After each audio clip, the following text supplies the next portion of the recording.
good morning mga ka-garden. Ayan, yung asawa ko, naguguluhan siya sa sizing ng ating mga adenium. Tignan niya, binaba lahat. Pinagsasama-sama niya yung malalaki. Isa na naman pong malaking trabaho ang binigay sa akin ng darling ko. Hello po. Nagyagawa mo? Magulo po kasi yung sizes po natin.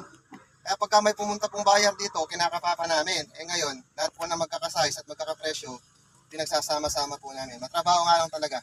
Sobra. Oo. Ayan, ito yung mga malalaki po natin na size. Malalaki talaga. Tingnan nyo naman, oh. Malaki, di ba? Malalaki po talaga. Tapos ito, yung iba. Yan. Kaya welcome na welcome po kayo dito sa Vince Gomamela Garden. Dito po sa Buliran, Cabanatuan City po. Sa Nueva Ecija. Ayan. Dami pong adenium na available. Blooming na po yung iba. Marami na rin pong may mga buds. Ayan o. Tingnan nyo po. Ang kagaya nito. Ang ganda niya. Oh, si Seven Fairy ng Vietnam.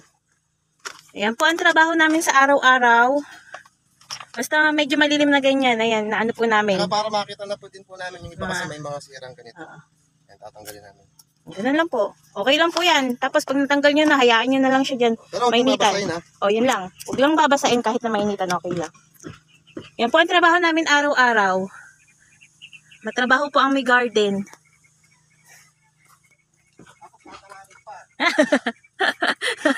Hindi, no? Mga ano yung buyer natin? Mga big time ang buyer.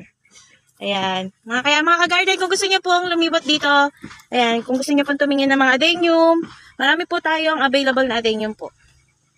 Mga may buds na po iba at may mga bulaklak na rin po. At makakapal ang dahon po natin.